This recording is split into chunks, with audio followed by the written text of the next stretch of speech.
हाँ, बस आ जाएं, सारे आ जाएं ग्रुप में, मैंने बोला भी है, चलें खैर।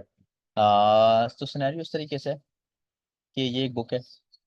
आपने बुक, अच्छा एक बात मैं आप लोग को अपनी आसान, आप लोगों की आसानी के लिए वो बताऊं, जो मुझे अपनी आसानी लगती थी, जिसमें मैं बुक्स के जो है ना राइटर्स का नाम भूल जाता था, तो मैंने क्या किया, जो राइटर है ना मैं उसका नाम लिखता था, उसके बारे में थोड़ा सा पढ़ लेता था, उसकी शक्ल याद हो जाती थी मुझे। तो इसकी शक्ल बंदे की याद होगी ना। अब आपको हाल में सुशांत सरीन नाम है इसका, ये इंडियन है। इसने क्या किया, इसने मास्टर्स किया इकोनॉमिक्स में from Delhi school of economics में।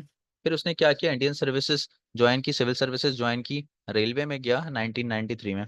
ठीक है, पर इसने इसका जो मेन जो सेंट्रल आइडिया था ना, वो पाकिस्तान की स्टडी थी। क्यों? क्योंकि देखें, मेंबर ऑफ SAFM रहा, इंडिया एग्जेक्टिव कमेटी बिटवीन 2002-2004 से। Pakistan centre at observer research foundation में भी इसका साथ रहा। तो आप अगर थोड़ी सी ऑथर के बारे में बात पढ़ लेंगे ना, कि उसका है क्या है, किस तरह से बात करता है, क्या उसकी फील्ड है, तो आपको उसके थॉट्स पढ़ने में आसानी होगी। ठीक है, तो आप जितने भी टॉपिक्स आप इसमें पढ़ें, आपने फॉर एग्जांपल CPAC का पेपर आ गया, आपने उससे उसने आपसे पूछा कि what are the key dynamics of इसका जो है CPAC, तो आपने कुछ थोड़ी पास्ट की एग्जांपल दे दी।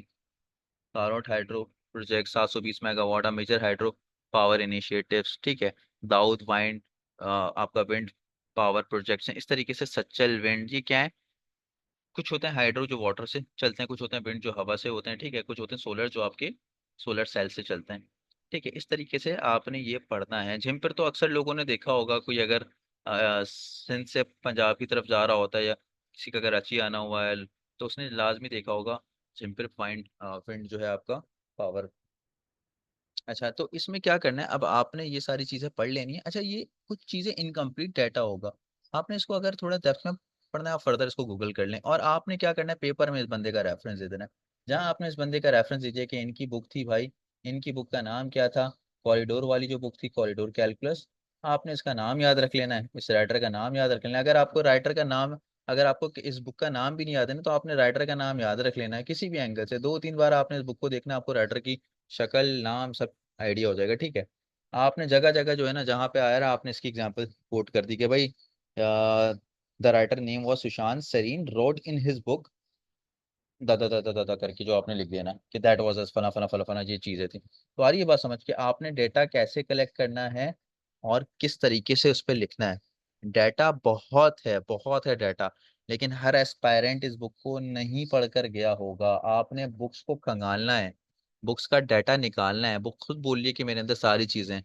आपने ये सारी चीजें अगर आप पढ़ने बैठ गए ना, तो बेटा ये आपको जो है ना, अब ये देखो ऊपर एक ये गुजरी है डायग्राम, ये अक्सर लोगों ने कॉपी पेस्ट किया होता है अपने लेक्चर में। और बुरी बात नहीं है, बहुत अच्छी बात है, ये बता रहा है। लेकिन क्या है बेटा, इसमें कुछ प्रोजेक्ट्स कंप्लीट हो चुके हैं, कुछ एडिशनल हैं, कुछ खत्म हो गए हैं। तो आपने उसको भी थोड़ा डिटेल में देख लेना है। ये सारी चीजें करके आप जाओ, अपने फ्लो चार्ट्स बनाओ पेपर में, ये सारी चीजें करो, तो आपका पेपर बहुत खुद कहेगा कि मतलब अलग दिखेगा। हाँ, मैं सारी बुक्स तो कोशिश करूंगा, एक साथ तो नहीं कर पाऊंगा, जाहिर सी बात है। थोड़ा टाइम कंज्यूमिंग है, लेकिन मैं कुछ ना कुछ करके आप लोगों से शेयर कर लूंगा। ठीक है। अच्छा, एक और चीज़, अभी भी दो स्टूडेंट्स नहीं है, फिर वो बहुत इंपॉर्टेंट चीज़ मैं बताने लगा हूँ अभी।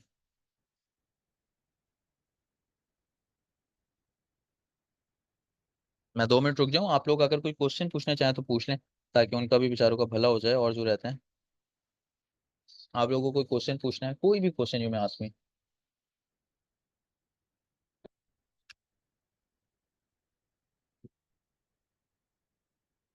हाँ जी बेटा। चलो, मैं सिलेबस थोड़ा सा और आप लोगों को बता दूँ, ठीक है। सिलेबस डिस्कस कर रहा था, अगर फिर भी क्वेश्चन पूछना हो तो जी मैं आस्क।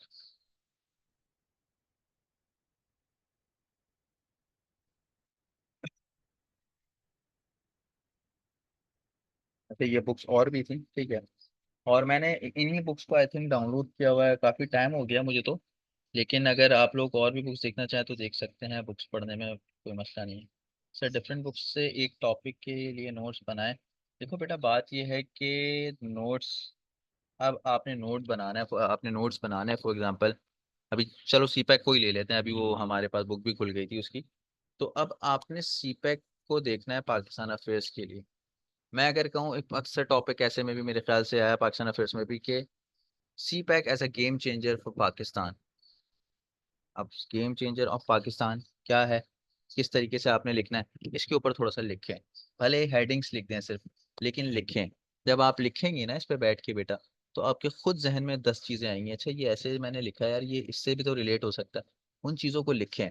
अब आपके पास एक टॉपिक पे 50 चीजें आ गई, लेकिन वो टॉपिक एग्जाम में आएगा तो क्या वो 50 चीजें लिखेंगी? नहीं।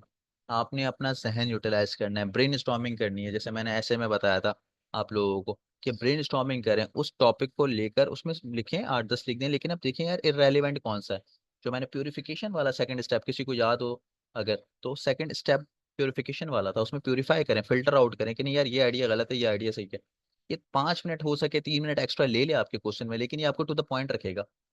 आप अगर वो 25-30 मिनट भी लगाते हैं ना एक सवाल में, और अगर वो इररेलेवेंट आपने लिख दिया तो कोई मतलब 2 नंबर मिलेंगे आपको। लेकिन अगर आपने 3-4 मिनट ब्रेनस्टॉर्मिंग कर ली, सिर्फ 3-4 मिनट, ज्यादा नहीं, इसकी प्रैक्टिस अगर आप करेंगे ना 5-6 महीनों में, तो आपको 2 मिनट लेगा। आपकी इतनी ब्रेनस्टॉर्मिंग हो चुकी होगी। सीपैक का क्वेश्चन हमेशा आता है, हर सवाल में। क्लाइमेट चेंज का आता है हर पेपर में, एक आधे में तो आएगा। अभी 2024 में आप उठा के देखें पास पेपर्स, हर चीज में क्लाइमेट चेंज, हर चीज में क्लाइमेट चेंज आया हुआ था।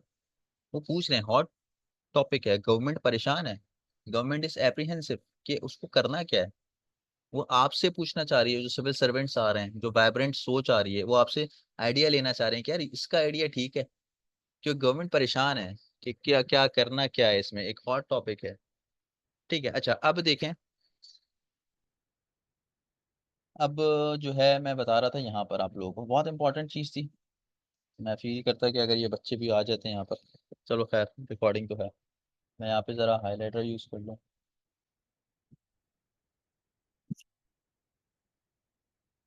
ये मेरे ख्याल से मैंने बता दिया था। अब देखो, एक सवाल आता है, स्क्रीन सबके सामने शो हो रही है। एक चीज़ है एनालाइज। आपके पास क्वेश्चन देखा मैंने ऊपर क्या लिखा है, अच्छा मेरा ही नाम है, ठीक है। तो pick the right word, try to pick the right word. अब राइट वर्ड आप कैसे लोगे बेटा? राइट वर्ड के लिए आपको पिकअप क्या करना है ये देखना। मैंने ऊपर लिखा है, आपके क्वेश्चन आ सकते हैं एनालाइज से। एनालाइज, एनालाइज का मतलब क्या है? एनालाइज का मतलब ये कि आपने अपने टॉपिक को छोटे छोटे हिस्सों में तोड़ देना है। मेरी बात बहुत गौर से समझना है। एनालाइज का मतलब है आपने अपने टॉपिक को छोटे छोटे हिस्सों में डिवाइड कर देना है, अपने आंसर को इन स्मॉल पोर्शंस, ठीक है।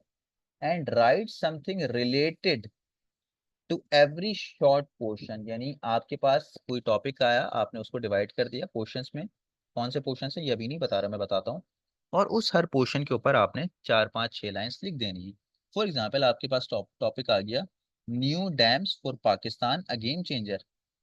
New games, sorry new dams for Pakistan a game changer. New dams जो है पाकिस्तान के, वो आपके गेम चेंजर हैं। यहाँ तक बात समझ आ रही है मैं क्या करने जा रहा हूँ डिस्कस? अब गेम चेंजर तो है, लेकिन किस तरीके से आपने इसको एनालाइज करना है, सवाल आ गया एनालाइज। तो आपने एनालाइज, इसको एनालाइज कैसे करना है बेटा? एनालाइज करने के लिए आपने टेक्निक को देखना है। इन टेक्निक्स को आप रखोगे ना जहन में, तो आप कभी भी सवाल को अधूरा नहीं छोड़ोगे। शर्त है कि आपको इसकी इंफॉर्मेशन हो। एनालाइज आएगा तो आपने क्या लिखना है? Social game changer. सोशली किस तरह इसने गेम चेंज किया? सोशली पाकिस्तान में डैम अगर बनाए जाते हैं तो वो सोशली उसके क्या कॉन्सिक्वेंसेस होंगे। फिर दूसरा क्या है, थोड़ा सा मैं इसको चेंज कर लूँ।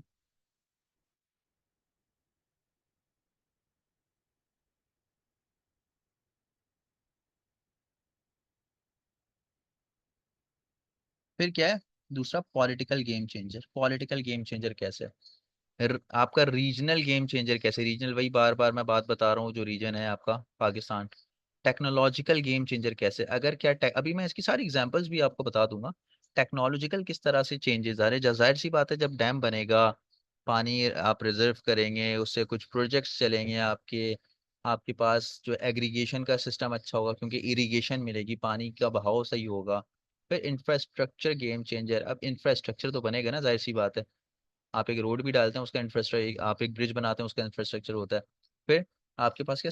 सिक्योरिटिकल गेम चेंजर। सिक्योरिटिकल गेम चेंजर भी किस तरीके से है? जाहिर सी बात है, आपका एक डैम लगेगा तो उस पर आप सिक्योरिटी अपनी बढ़ाओगे। अभी ये सी पैक भी हो सकता है, ठीक है, ये आपका सी पैक भी हो सकता है कि सी पैक ऐसा गेम चेंजर, लेकिन मैंने टॉपिक में थोड़ा सा जो है चेंज किया इसको, ताकि आप लोग का जो है सेंस ऑफ टेस्ट थोड़ा अलग हो।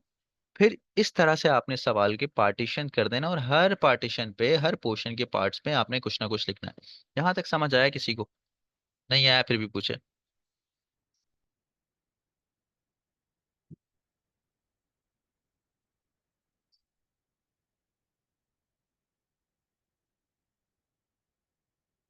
अच्छा, गुड। फिर इसके बाद क्या, एवेल्युएट करके क्वेश्चन आता है। मैं दूसरा कलर इसमें यूज कर लेता हूँ ताकि, अच्छा आप लोग, मैं इसे शेयर भी कर दूंगा, बट आप लोग चाहें तो इसमें स्क्रीनशॉट ले सकते हैं। एवेल्युएट आ गया। अब एवेल्युएट का मतलब क्या होता है, बहुत बार आता है वन क्लास, मेरे ख्याल से 3-4 क्लास से एवेल्युएट करके क्वेश्चन आना शुरू हो जाते हैं। एवेल्युएट का मतलब क्या है कि क्या चीज अचीव हो चुकी है बेटा, what we have achieved, and what is remaining, यानी रेस्ट क्या चीज रहती है। फॉर एग्जाम्पल टॉपिक आ गया सी pack as a game changer. आप लोगों को पता है फेज 1 कंप्लीट हो चुका है बेटा, फेज 2 रहता है। तो अब आपने एवेल्युएट करके बताना है कि फेज 1 में ये हुआ, फेज 2 में ये हुआ। अब आ गया कि evaluate the water crisis in Pakistan. अब evaluate the water crisis in Pakistan में आप क्या कहोगे? आप थोड़ा सा पास में जाओगे, आप कहोगे कि भाई इंडस वाटर ट्रीटी हुई, उसके बाद क्या हुआ, वाटर क्राइसिस है, क्लाइमेट का इशू है हमारे पास। Pakistan is the I think second या third vulnerable country by the climate change, global warming. अब ग्लोबल वार्मिंग से क्या होता है, जाहिर सी बात है कि भाई आपको पता है कि ये फॉर एग्जांपल आपका सन है, ये ओजोन की लेयर है। ओजोन की लेयर क्या हो चुकी है, बीच से डिमोलिश हो रही है, ठीक है, डिटेरियोरेट हो रही है। क्यों हो रही है? जल्दी ज्वाइन करें बच्चों। अच्छा, डिटेरियोरेट हो रही है, क्यों हो रही है डिटेर, अब ये क्या है, ये आपकी दुनिया ये है, सूरज से बड़ी दुनिया हो गई। अच्छा, अब क्या है, ये अल्ट्रा वायलेट रेस आपके पास जो रेडिएशन हैं ये यहाँ से आ रहे हैं। अब जब आपके पास ओजोन लेयर डिटेरियोरेट होगी, ठीक है, तो क्या होगा, ये चीज़ यहाँ से सूरज की रोशनी अल्ट्रा वायलेट रेस पाकिस्तान में आएगी, स्पेसिफिकली पाकिस्तान में नहीं, पूरी दुनिया में। फिर क्या होगा, अब जब ये यहाँ पर गैसेस आएंगे, कार्ब, आप जो देखोगे कि बेटा गाड़ियां चल रही हैं, इंडस्ट्रीज से धुआं निकल रहा है, ये सारी चीजें हैं, तो क्या होगा, ये यहाँ पर होगा क्या, यहाँ पे होगा क्या, यहाँ पे होगा ये कि ये जो कार्बन डाइऑक्साइड है, ये क्लोरोफ्लोरोकार्बन्स हैं, ये क्या होगा बेटा, ये यहाँ पर दुनिया में तो रहेंगे, लेकिन ये क्या होगा, चूंकि यहाँ पर गैसेस होंगे, ये बाहर जा नहीं पाएगा।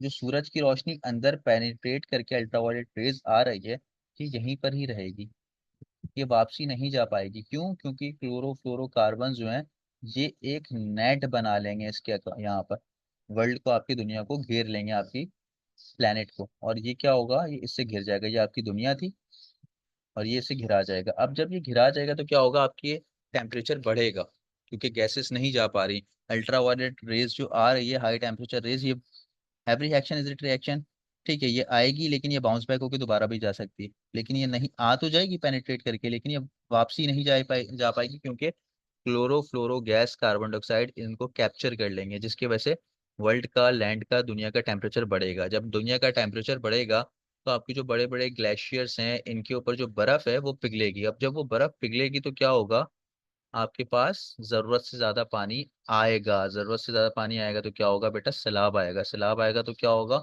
आपकी एग्रीकल्चर जो है वो डिस्टर्ब होगी। जब एग्रीकल्चर डिस्टर्ब होगी तो क्या होगा बेटा, आपके पास फूड क्राइसिस होगी। फूड क्राइसिस होगी तो क्या होगा बेटा, आपके पास इन्फ्लेशन होगी।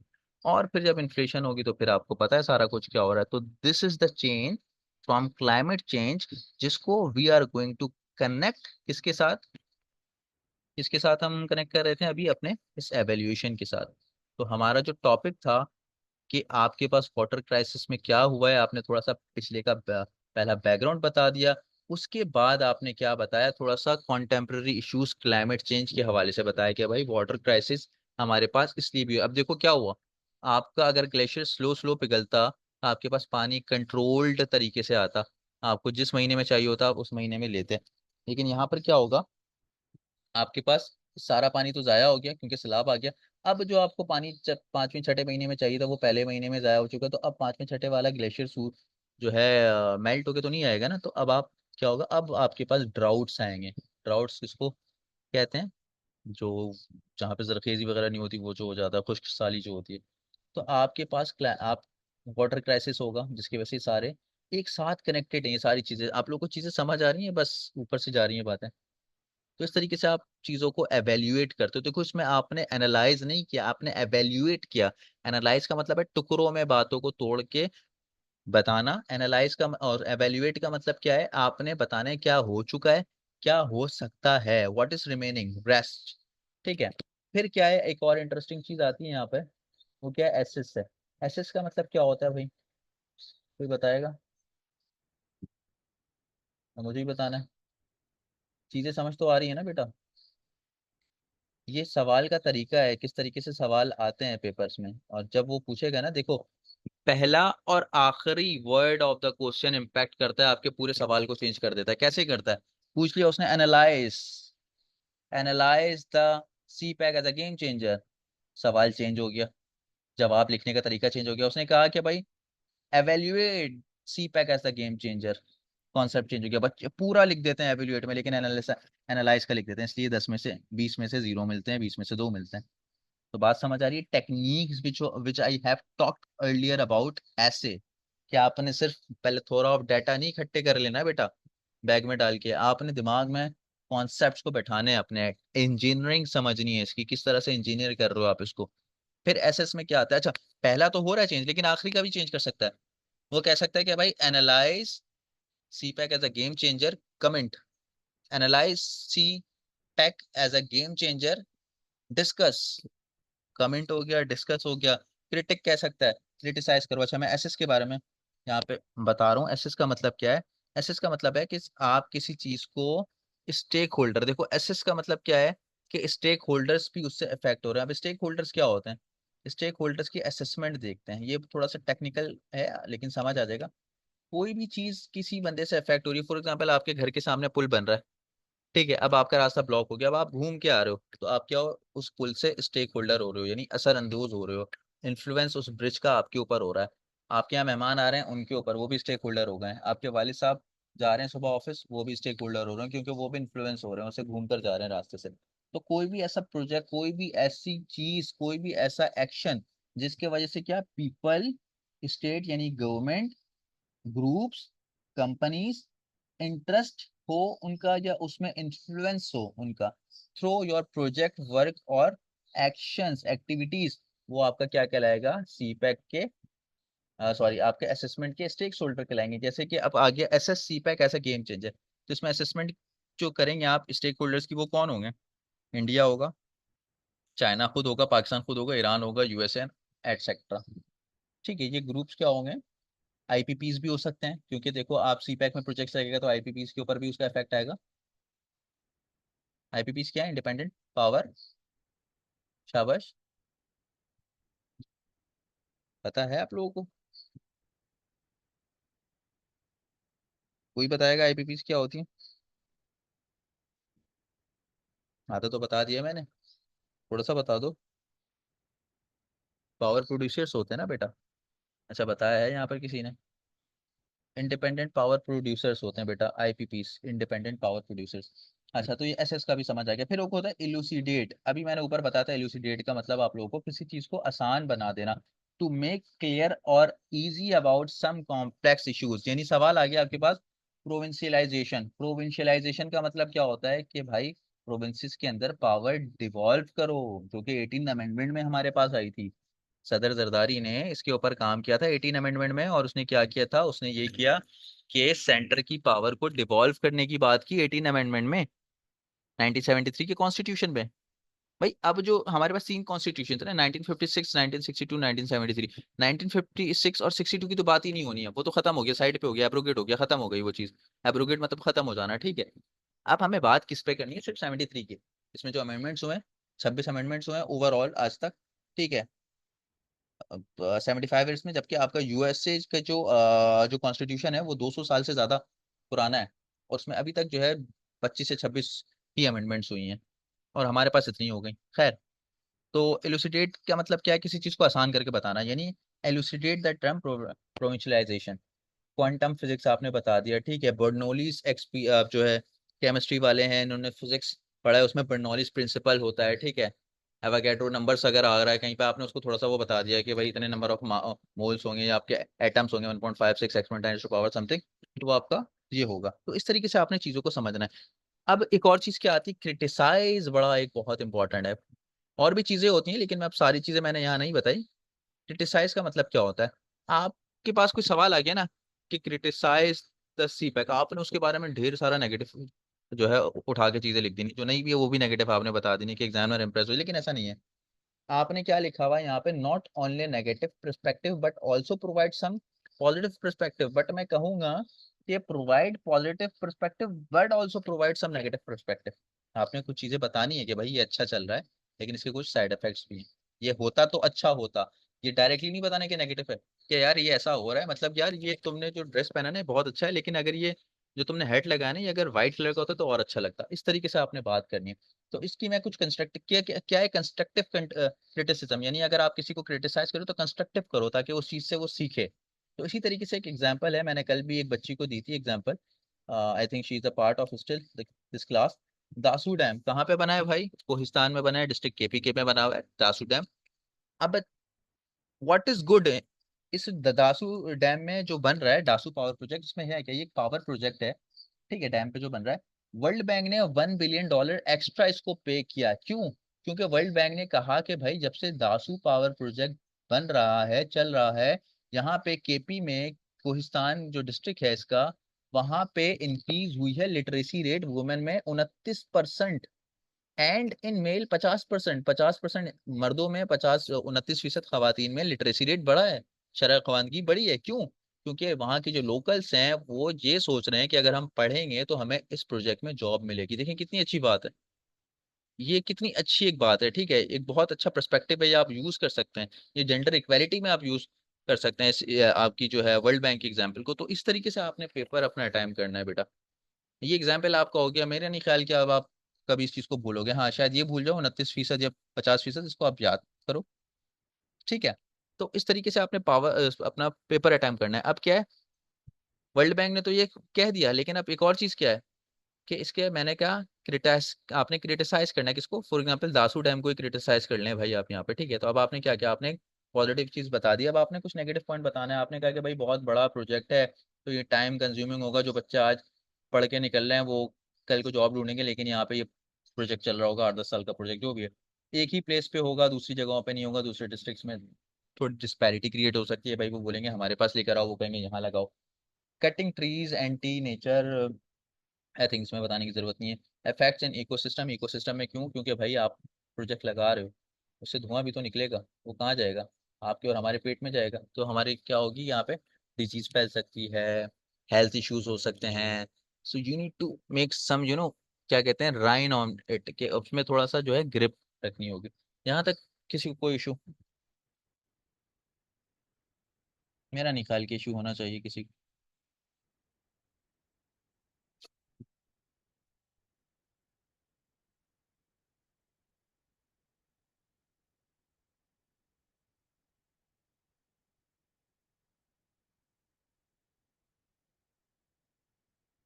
चलो वेरी गुड।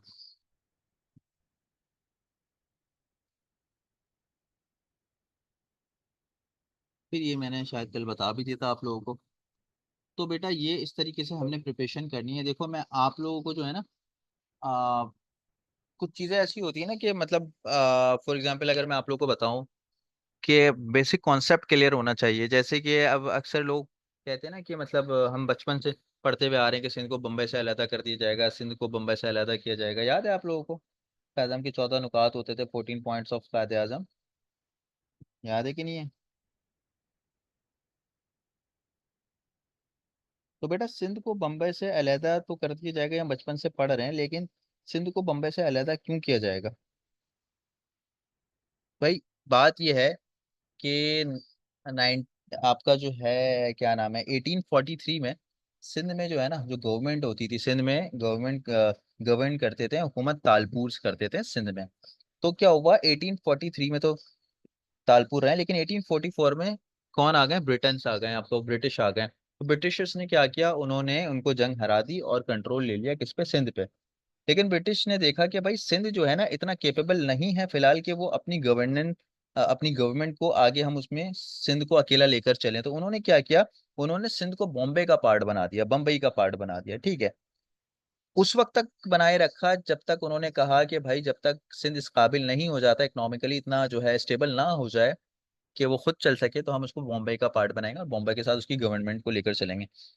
लेकिन कायदे ने देखा कि भाई अब गवर्नमेंट जो है चल सकती है सिंध की अलहदा, तो इसलिए उन्होंने क्या कहा, सिंध इतना केपेबल हो चुका है, इसलिए उन्होंने डिमांड करी अपने 14 पॉइंट्स में कि भाई आप जो है ना, आप सिंध को अलग करें।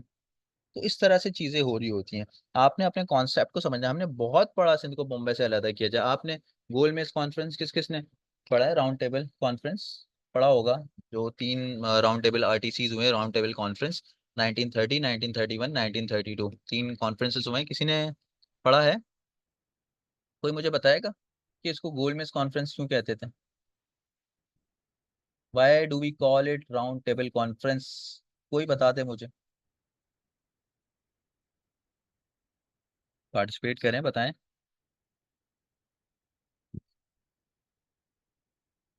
हाँ भाई राफी, आप बताएं। और कौन है? महविश आप बताएं, सना आप बताएं बेटा। Why do we call it गोल मेज conference, RTC, round table conference?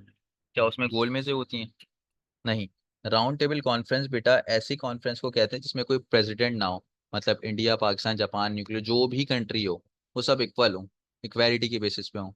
ठीक है, उनको हम राउंड टेबल कॉन्फ्रेंस कहते हैं। भले वो जमीन पे बैठ जाएं, चटाई पे बैठ जाएं, कहीं पर भी बैठ जाएं, वो उसमें कोई चकोर मेज नहीं होती, या गोल मेज हो या चकोर हो। वो राउंड टेबल कॉन्फ्रेंस कौन सी होती है? जिसमें आपके पास कोई प्रेसिडेंट ना हो, ठीक है, म्यूचुअली इक्वल हो सारे। अच्छा। फिर कुछ कॉन्सेप्ट्स ऐसे होते हैं कि आपने देखा नेहरू रिपोर्ट, नेहरू रिपोर्ट के बारे में भी सबने पढ़ा होगा। आवाज आ रही है मेरी?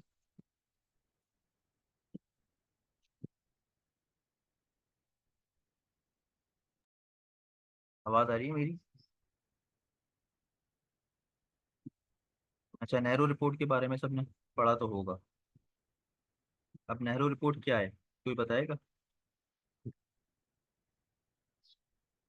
नेहरू का पूरा नाम क्या है? कोई बता सकता है? नेहरू का पूरा नाम क्या था? जवाहरलाल नेहरू? ये गलत है। जवाहरलाल नेहरू के जो फादर थे, मोतीलाल नेहरू, उसने जो है क्या दिया था, नेहरू रिपोर्ट दी थी। बेसिकली हुआ क्या था कि साइमंस मिशन जो है आया था हमारे पास। साइमन मिशन में ये था कि जो है गव इंडिया इंडिया के जो लोग थे वो सेपरेट नेशन की उसकी बात कर रहे थे, सेपरेट इलेक्टोरेट की बात कर रहे थे। तो साइमन मिशन जो था, उन्होंने देखा कि भाई एक ये हालात चल रहे हैं।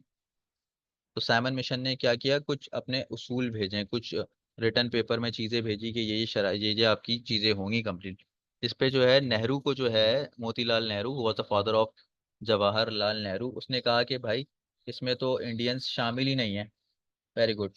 तो इसमें तो इंडियंस शामिल ही नहीं है, तो उसमें उसके कुछ जो है एतराज़ात थे, जिसकी वजह से उसने क्या किया, नेहरू रिपोर्ट पब्लिश करी। नेहरू रिपोर्ट कायद आजम ने देखी, तो कायद आजम साहब को नेहरू रिपोर्ट समझ नहीं आई, उन्होंने उसके लिए अपने 14 पॉइंट्स भेजे। 14 पॉइंट्स भेजे नेहरू रिपोर्ट, और तीसरी चीज़ क्या थी आपके पास? क्या थी भाई तीसरी चीज़? साइमन मिशन था। ठीक है। तो साइमन मिशन के लिए हुआ क्या, उन्होंने देखा कि भाई ये चीज़ जो है, इन तीन चीज़ों को रख के इन्होंने क्या किया, तीन गोल मेज कॉन्फ्रेंसेस किए, 30, 31, 32 में। और इन तीनों को तीन गोल मेज कॉन्फ्रेंस में डिस्कस करने के बाद एक चीज़ आई जिसको हम कहते हैं all India act, government act 1935, 1935 में गवर्नमेंट एक्ट आया।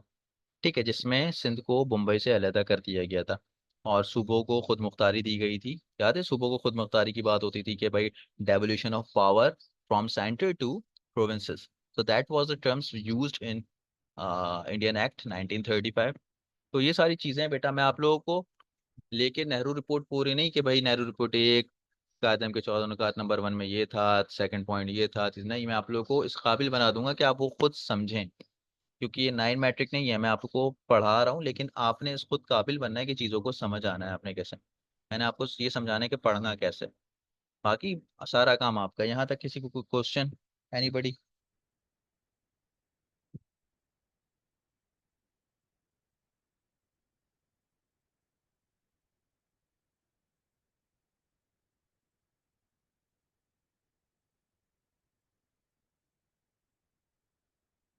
कोई बेटा?